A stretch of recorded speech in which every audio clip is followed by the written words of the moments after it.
Edson, olha aqui, bom dia, assunto ótimo, gratidão a todos, é a Madalena de Araraquara.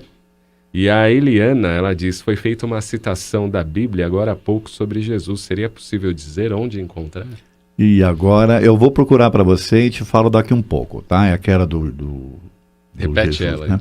Jesus. Se um irmão pecar contra ti, vai e corrige-o entre ti e ele apenas. Se te ouvir, terás ganho um irmão. Eu vou procurar e te falo, eu tenho numa palestra, eu já te falo daqui um pouquinho.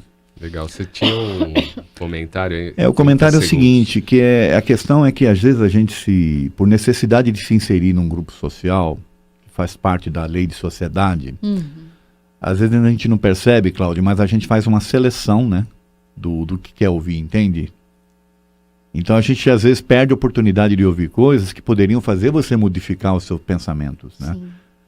E aí, como você se insere, você cria à sua volta as pessoas que pensam mais ou menos igual, que trabalham na mesma das ideias, você se fecha para o contraditório, você se fecha às vezes para o diferente, e você está perdendo uma tremenda oportunidade como espírito de se desenvolver mais. Porque no plano espiritual, a gente já fica meio que separado lá por semelhanças. Então, no plano espiritual, você não aprende coisas diferentes porque você está convivendo com os iguais. Com iguais. Você se misturando aqui na Terra, você tem a oportunidade de conviver com as diferenças e aprender com elas. Né? Vamos para o intervalo, daqui a pouco a gente continua esse assunto também, entrando na questão do fanatismo, que tem a ver aí também com saber ouvir. A gente volta já já. Edson, achou aí o... Achei, para ouvinte que perguntou onde é que estava a citação na Bíblia, em Mateus 18:15, ó. Eu vou ler aqui, ó. Se teu irmão pecar contra ti, vai, e em particular com ele, converse sobre a falta que cometeu. Se ele te der ouvidos, ganhaste teu irmão. É um pouquinho diferente do que eu falo, porque depende da versão da Bíblia, Sim. né? Mas ó, Mateus 18, versículo 15. Tá. Pelo WhatsApp 996433827. Bom dia, eu sou muito grato por todo o aprendizado trazido para mim e tantos que ouvem o programa.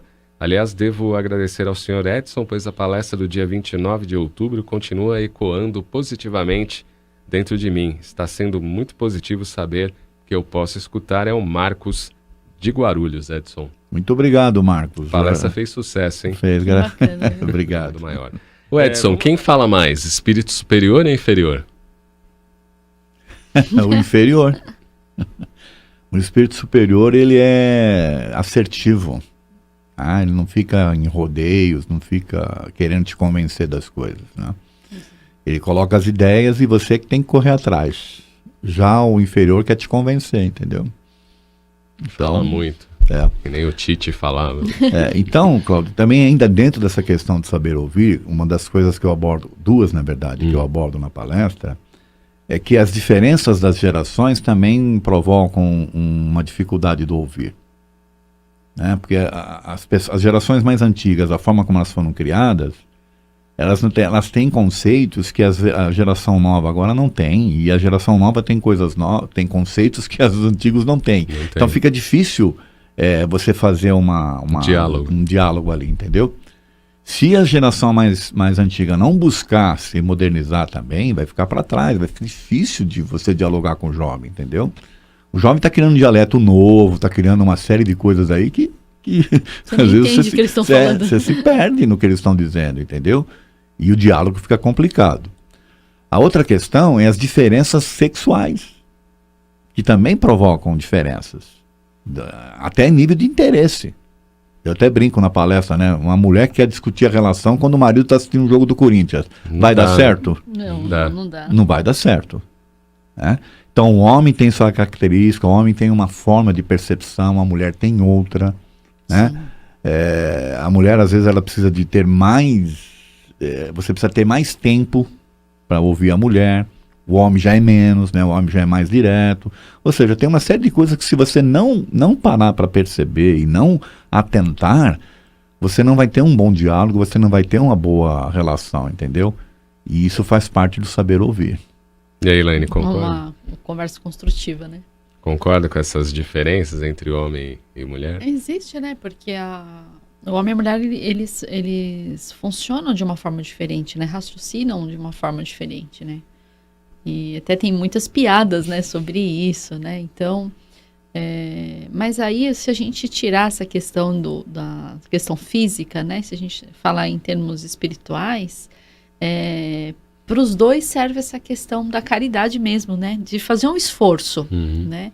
Acho que está bem nisso mesmo, você se dispor a fazer esse sacrifício e ouvir, né? Mas o homem costuma ser mais objetivo, né? Que a mulher mesmo, né? Isso Sim. A gente percebe até lá em casa, assim. Se bem que lá em casa o meu marido é mais prolixo do que eu. Eu sou mais objetiva. Segundo o dicionário, o fanatismo é o excesso de admiração, cega e veemente, demonstrada por algo ou por alguém, sistema, doutrina, partido político, religião ou ídolos. Hoje vamos ressaltar o fanatismo religioso, denominado como uma das formas de exagero por determinada doutrina ou crença, caracterizada pela devoção incondicional, exaltada e completamente isenta de espírito crítico a uma ideia ou concepção religiosa. Fanatismo religioso também se caracteriza pela intolerância em relação às demais crenças religiosas. A doutrina nos esclarece que a fé raciocinada é a melhor opção, ou seja, é preciso compreender para acreditar ou aceitar determinada ideia. Fato é que o fanatismo cega e faz com que o fanático acredite que a sua verdade é absoluta, quando na realidade a verdade é relativa. O que é bom para mim, por vezes, não é bom para você. Isso se dá pela cultura, moral e diversas outras condições evolutivas do indivíduo. Por vezes, nos tornamos prisioneiros do ponto de vista, seja na política, filosofia ou religião. Como entender o fanatismo na visão espírita, Edson? Tem a ver com o que a gente está falando até agora, Cláudio. A pessoa se fecha dentro das suas questões, dentro do seu grupo social, dentro do seu entendimento, dentro dos seus próprios pensamentos, que estão sendo incentivados por outras entidades, e ela não se abre para o novo, ela não se abre para uma outra oportunidade. Uma das questões que eu também abordo lá na palestra, Cláudia, é quando você ouve pelos ídolos. O que é ouvir pelo ídolo? É o fanático, né? Então ele, por exemplo, surgiu um assunto novo na mídia. Vamos ouvir o que o médium X fala sobre isso. E aí passa a ser a verdade da pessoa, passa a ser aquela que o médium X falou. Que é a verdade dele. Que é a verdade dele, é a compreensão que ele tem. Então, para você fazer uma análise criteriosa, né, e você realmente assumir alguma coisa como sendo alguma coisa que você possa valer a pena você defender, você tem que ouvir várias coisas diferentes, de várias pessoas diferentes, para daí sim você formar a sua opinião, entendeu? Mas as pessoas se acomodam, elas seguem os líderes, por exemplo, nessa questão, e se tornam fanáticas. Quando a doutrina espírita, na verdade, é a doutrina do raciocínio. É o contrário. É o contrário. Quanto mais você raciocinar, quanto mais você questionar, mais espírita você vai se tornar. Quer dizer, mais senhor de si mesmo, das suas decisões você vai ser. Tá certo? Mas se você se deixar levar... Vou lançar uma pergunta inquietante agora. Mas você acha que todo mundo está preparado para raciocinar? As pessoas sabem raciocinar? Boa, hein? Em função disso que a gente está falando, não. A gente já falou num programa aqui da questão da preguiça mental, do comodismo, tá certo? Só que, veja, nós somos espíritos encarnados e nós estamos aqui num processo de aprendizado. Você não pode aprender com os outros, você tem que aprender consigo. Para você aprender com você tem que considerar as várias possibilidades, Cláudio.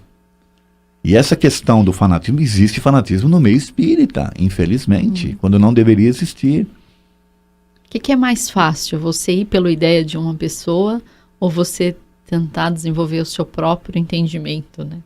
Então, a gente ainda vive no mundo das facilidades. Sim, todo mundo quer. Às vezes a gente tem assuntos aqui, o Edson sabe bem que às vezes o pessoal publica lá na fanpage dele.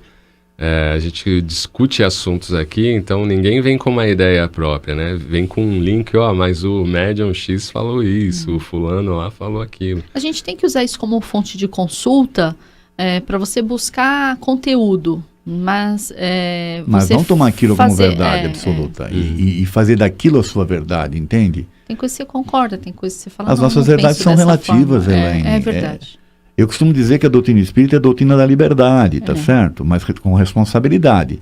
Então, você vê, por exemplo, Cláudio, às vezes você lê um trecho de um livro espírita, ou do Evangelho, ou do Livro dos Espíritos, e a interpretação que você tem é uma interpretação que te deixa leve, que te deixa tranquilo, que te deixa feliz.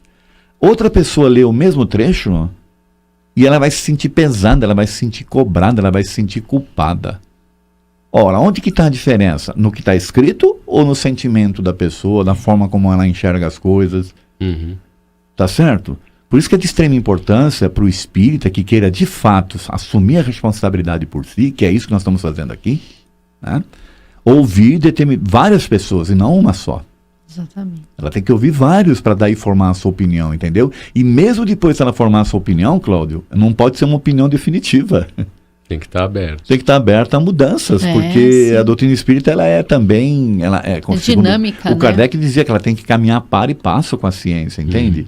Ela é dinâmica, ela não pode ser restrita Fechada. e fechada, tá certo? Então um grande problema é esse, é a preguiça mental, infelizmente. É. Que Tem ainda espírito- move as grandes massas, né? Ainda, infelizmente. Tem espíritos desencarnados que são fanáticos? Claro, com certeza. E influenciam, né, os encarnados nesse fanatismo, né? Potencializam, né? A gente, até nos trabalhos mediúnicos, quantos espíritos se comunicam nessa condição ainda, né? Do fanatismo, daquela fé cega. Isso é muito sério, né? A gente precisa sempre tomar muito cuidado com o que a gente fala de monoideias, né, Edson? Então, quando a pessoa ela movimenta toda a sua existência em torno de uma crença, né, ou às vezes de uma monoideia, ela precisa ficar muito atenta, né, fazer realmente essa autoanálise e verificar se da onde provém esse comportamento, né? E nós trazemos também as nossas heranças aí de outras vidas. E às vezes a gente demora muitos séculos aí para poder se libertar de algumas crenças, né? Alguns valores que a gente tem que nem sempre são corretos, mas certamente as entidades espirituais aí, os seres desencarnados, nos influenciam, sim, nessa questão aí do fanatismo, né? Daqui a pouco o Edson vai falar também sobre esta questão. Vamos para o intervalo, daqui a pouquinho a gente retorna.